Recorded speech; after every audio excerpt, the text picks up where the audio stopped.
I think we're all still working on busting a myth, which is if the science is strong, the format doesn't matter, right?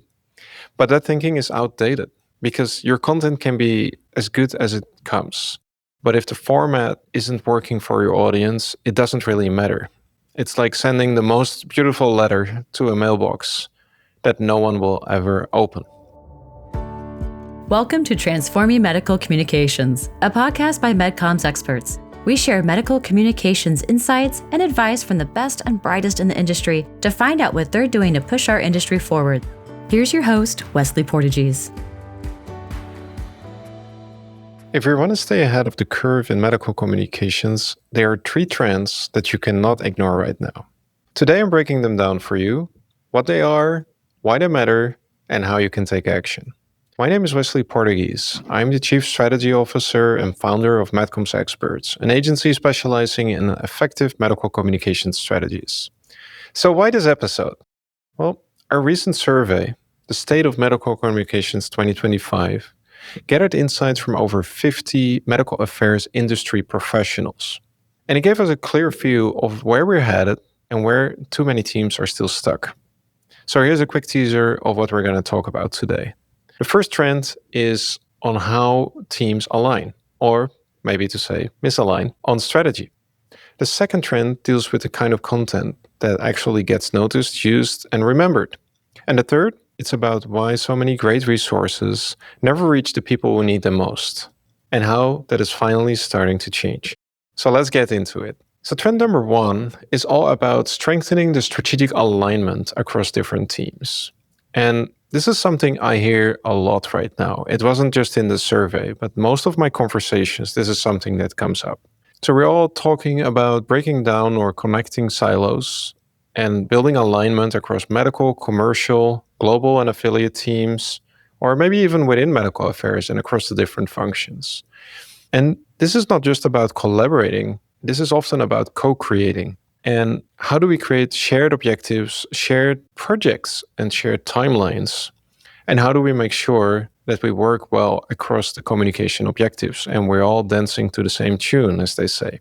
Well, this is so important because medical affairs on its own is being asked to act as a strategic partner and not just a supporting function. And in the industry, we've done a lot of work to earn that place, to earn that seat at the table. And still, as of today, there's a countless number of meetings and white papers and other initiatives that are about the value of medical affairs and claiming a seat at the table. So it's really important that we get good at this collaboration together. Now, too often, content is still created in isolation. As an agency partner, it's very easy to see that because we are in situations where we actually can assist our client and maybe clarify like, hey, listen, we got these 2 requests and they're actually for kind of the same thing from 2 different locations. So yeah, we can be helpful shaping that, but it is a good indicator of how the teams on the pharmaceutical company level are sometimes a little bit siloed. And when it comes to global to local, or like how global collaborates with affiliates, that's a big theme as well. And if you're a frequent listener of my podcast series, you might have heard the recent episode with Simon Prieu from BioMérieux, where we spoke about this exact topic. And he actually shared some tips and insights on how that can be changed. Again, it comes down to the same thing. There is a lack of alignment. And if you're in a global function and you create all these beautiful materials, but then the affiliates, for some reason, and it doesn't matter what reason exactly, are not really using it optimally or not using it in the right way, that's a problem, right? Because all your effort and your investment is basically for nothing. So that's why this was coming up as the number 1 strategic priority among medical affairs professionals for 2025. So to recap, when teams are misaligned, you get duplicated work, inconsistent messaging, and content that simply doesn't stick. So we want to avoid that. And we want teams that are aligned really well from a strategic level so we can move faster, get super consistent messaging to the outside world, and content that resonates deeply with healthcare professionals and perhaps also with internal audiences. So maybe a tip that I can give on driving this forward is that for every new initiative that you start, pause 1 second and think about what outcome are we all trying to achieve and what does success look like for each of us, and consider the different functions of your organization or your medical affairs team in that question. So from there, you can build your medical communications plan together. And I would also definitely recommend to think of your agency as a strategic partner rather than a downstream executor of tasks, because they can be extremely helpful in connecting the silos for you. So the second trend that we're getting into is something that is super close to my heart, and it is about creating innovative content. And this would include interactive and digital assets. This might sound subtle, but it is really changing the game. So MedComms teams and medical affairs teams, we are finally moving beyond the static PDF, or I guess the PowerPoint might be almost a better example. And we're now embracing interactive and digital first content that is built for how healthcare professionals consume information.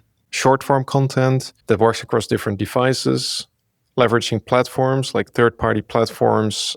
On a recent episode, I spoke with people from Sermo, Kudos, and FakeShare, for instance, and also platforms like Viva that are very important for the digital content ecosystem. So as a result, in our survey, creating innovative digital content was therefore the second highest strategic priority for the year ahead. And modular content was one of the top capabilities that came as a part of that. And I guess, although this is kind of hard to admit, I think we're all still working on busting a myth, which is if the science is strong, the format doesn't matter, right? But that thinking is outdated because your content can be as good as it comes. But if the format isn't working for your audience, it doesn't really matter. It's like sending the most beautiful letter to a mailbox that no one will ever open. So while scientific rigor is obviously very important, I think that's the baseline of what we expect, right? But the format, the interactivity, and the user experience are really determining that your science gets seen, understood, and remembered. So innovation is not just about fancy animations. You can make a beautiful augmented reality molecule that jumps through hoops of fire. Amazing, right? But it might not really help anything.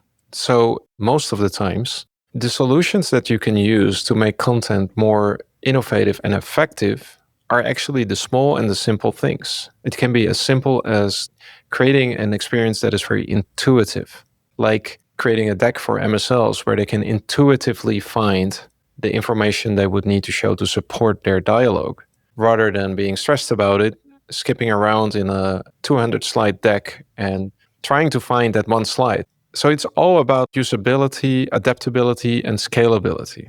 Also, content needs to work across regions. It needs to track engagement, and it needs to be built for personalization from the start. So also here, I want to give you a simple tip.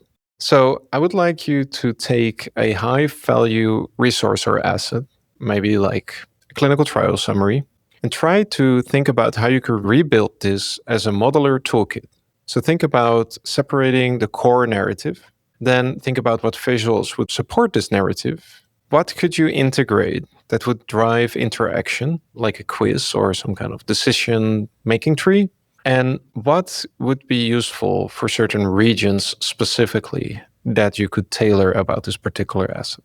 So this way you can think about it as building blocks rather than the one-size-fits-no-one approach. And try to pilot this, try it out, and then be mindful to track the performance and iterate on what you developed. And I guarantee you it's going to bring you to someplace better than where you are now.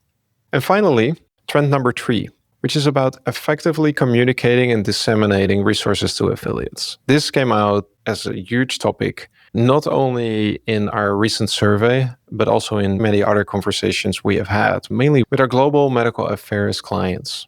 So currently, it looks a little bit like we have this email it over to them and cross your fingers approach, right? That's how we distribute new assets. It's very clear that email is still the main communication channel to do so. Some people indicated using Microsoft Teams. Some are using Viva to a lesser extent. They're simply not like a very effective approach to share resources with affiliates. And I think that has a lot to do with how we're looking at it, because I think we're approaching this a little bit too practical. We're looking at it as distribution, right? We spend all this time and effort into creating an asset, an information resource, and now it's done. So now we just need to hand it over. But that's not where it stops, because it's not really about distribution, it's more about enablement. For instance, you can make this beautiful resource and send it over to your affiliates. But what if one of those affiliates opens this and says, well, yeah, I'm not really sure if this resonates with our audience, right? And maybe there's nothing wrong with the resource. That's actually quite likely. But maybe it's just because you didn't provide the context on how to use it.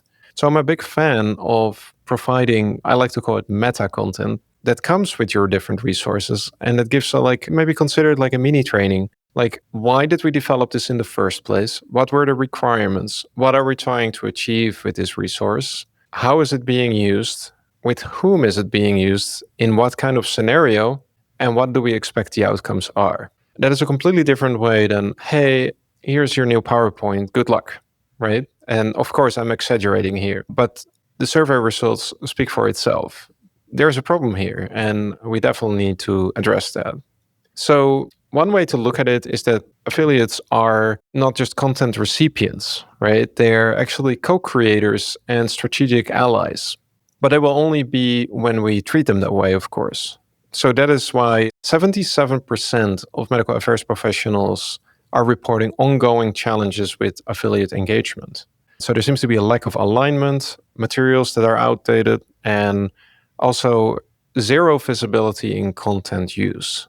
So I've been working in an affiliate myself in my previous life when I was in the industry. And I remember lively that this wasn't about the intention to use it. It was often about just the lack of connection with our global counterparts. We didn't understand where they were going with this. So as a result, we just made our own plans, right? So that's why affiliates often default to local content and sometimes even outdated guidance, right? It's not because they're ignoring your strategy, but it's because they don't see the strategy that you have behind the assets you create. So in order to fix that, there are 4 different things you can do. So first of all, involve your, at least the most important affiliates or regional heads in planning and the strategy before you even start producing your asset. In practice, this could look like inviting some local MSLs, for instance, to a strategy meeting that is meant to define the approach of your content. Then also make sure that you make it very clear that why we're actually creating the resource. Then find a way how you can track how the resources are shared with affiliates, and then how are affiliates adopting the resource as well. Because this could be a very easy indicator for you to understand that, okay, if it's underutilized, and not maybe by everyone, but maybe certain countries, there might be a good reason for that. Learning about that reason will give you a way to actually provide more value. And also create a feedback loop. Make sure you open the door for your local colleagues to share their feedback to you, because that is a treasure trove of information. And it doesn't come automatically. You need to proactively invite them to provide their feedback. And you also need to show that you're actually listening when they do, right? So it's always good to point out why certain changes are being made, certain decisions are being made. And if you can route that back to the feedback that you got in the first place, that is a great way to show that their voice matters. So for this particular topic, if you're in a global role, maybe think about, did I give my local colleagues a reason to care and some kind of way to contribute to what we're doing? And practical implementation could maybe be to create like a short affiliate roundtable pre-launch, right? And even one conversation can turn maybe some passive participants right now into very proactive partners. You just need to give them a voice. So let's recap what we discussed here today. Trend number 1 is strategic alignment, internal alignment, to be clear. And this is all about breaking down silos and creating shared priorities across functions and regions. Trend number 2, innovative content. So we're going to ditch the static formats, and now we're going to work on modular, digital-first, interactive assets and resources that really spark deep engagement with your audience. And the third one is local affiliate engagement. How do we move from a top-down approach to a two-way collaboration where we work together for the better? So, what do these things have in common? What it has in common is that medical communications is becoming way more strategic. We're far beyond getting our publications in journals and reprint carriers. It's 2025.